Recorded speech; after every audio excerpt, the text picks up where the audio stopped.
Assalamualaikum warahmatullahi wabarakatuh. Kembali lagi di Beta Channel. Kali ini Beta Channel akan membahas mengenai 7 pembunuhan usia muda yang paling sadis sepanjang masa. Dilansir dari Bombastic.com, membunuh adalah tindakan yang sangat mengerikan. Menghilangkan nyawa orang lain tanpa rasa berdosa bisa saja membuat Anda atau siapa saja masuk penjara. Dan paling mengenaskan lagi, Anda akan dibenci lingkungan dan juga berpotensi masuk neraka. Banyak negara telah membuat undang-undang untuk menekan praktik ini. Pemberian hukuman yang sangat berat diharapkan mampu membuat manusia berpikir dua kali untuk menghabisi nyawa orang lain. Lalu bagaimana jika membunuh itu anak yang masih sangat kecil? Bahkan bisa dibilang tak mengetahui apa-apa. Mereka melakukan pembunuhan begitu saja tanpa merasa berdosa.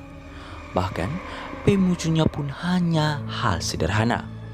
Well, inilah dan pembunuhan mengerikan muda yang pernah tercatat dalam sejarah. 1. Graham Young. Kepandaian yang dimiliki oleh Graham Young ternyata tak ia gunakan dengan baik.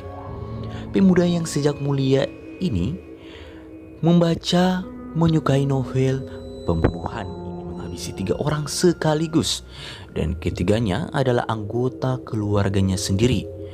Young sangat terobsesi dengan hal-hal berbau kekerasan. Bahkan ia sangat mengidolakan Adolf Hitler yang dikenal sangat mengerikan dan kejam. Setelah membunuh 3 anggota keluarganya, Young dipenjara. Namun saat dipenjara, ia pun masih melakukan pembunuhan. Salah satu rekan di penjara ia racun dengan campuran zat kimia berbahaya. Akibat aksinya ini, Young harus menjalani hukuman seumur hidup meski umurnya baru 16 tahun. Miris sekali. Robert Thompson dan John Venables. John dan Robert adalah 2 pembunuh paling muda di Amerika kala itu. Keduanya menculik seorang anak berusia 2 tahun bernama James Patrick Bulger. James diajak culik saat sedang berada di pusat pemberlajaan. Setelah itu, ia disiksa oleh 2 pemuda berusia 10 tahun ini dengan sangat kejam. Bahkan dibunuh lalu tubuhnya dimutilasi dan dibuang di dekat rel kereta api. Kasus ini menjadi pukulan besar bagi pengadilan di Amerika. Pasalnya, 2 anak ini masih di bawah umur hingga hukuman penjara ditunda.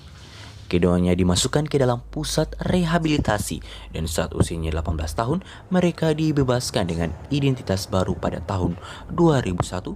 Pada tahun 2010, John ditangkap karena melanggar kesepakatan yang dibuat pengadilan terkait identitas. Namun, 2013 ia bebas dan dapat kembali hidup dengan indah. Sungguh ironis. Nomor 3.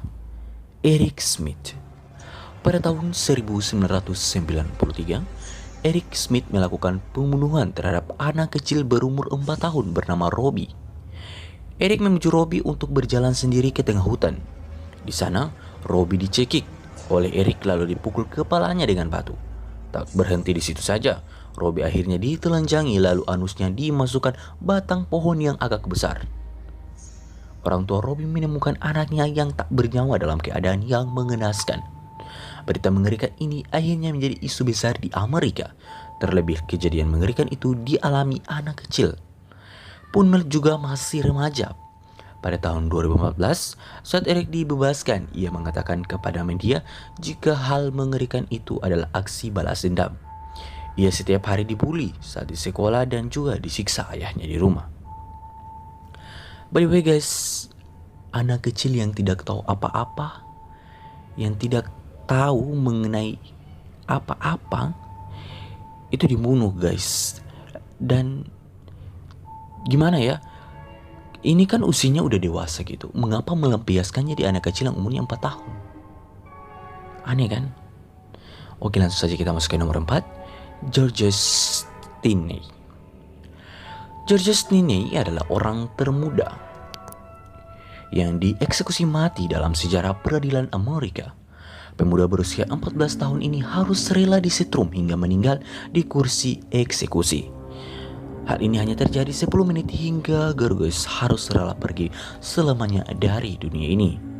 Kejadian pembunuhan yang ia lakukan membuat pengadilan memutuskan ia harus dihukum mati dan tak ada pembelaan lagi.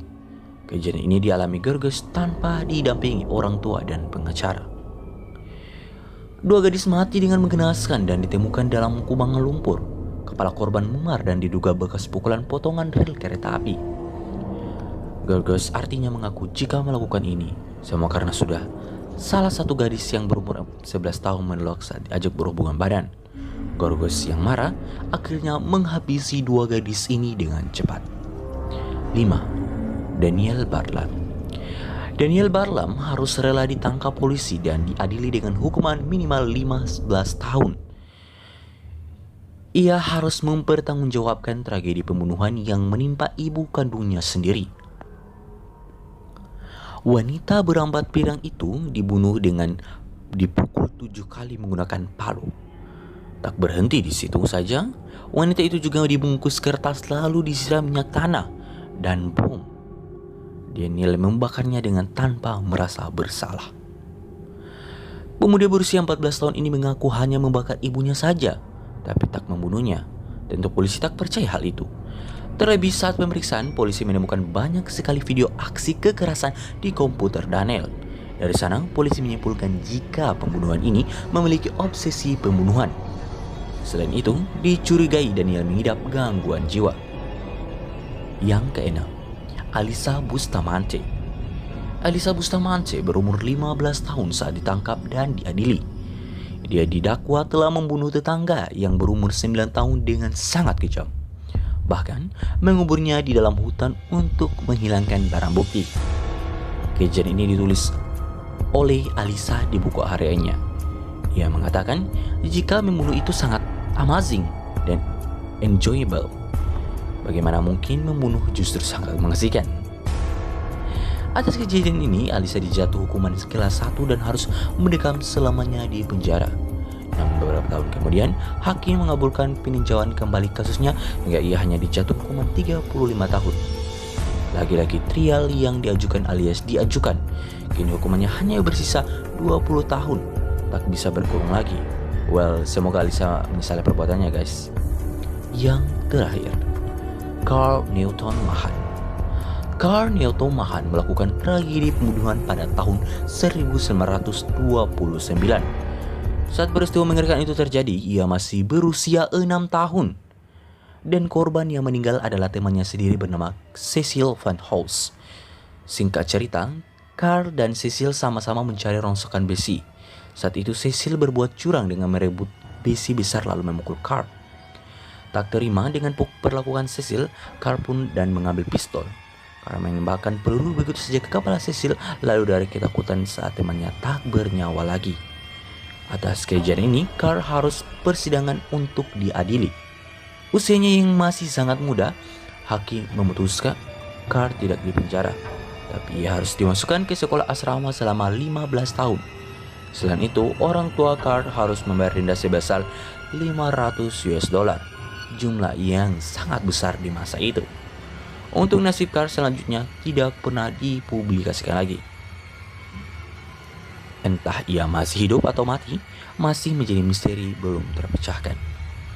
Kejahatan bisa dilakukan oleh siapa saja, tak peduli berapa usianya. Semoga kita dan orang yang kita cintai bisa terhindar dari hal-hal mengerikan seperti ini. Karena bunuh-membunuh tak cocok dilakukan oleh manusia yang punya akal dan budi pekerti. Well guys, itulah beberapa ulasan mengenai pembunuhan di masa yang sangat belia.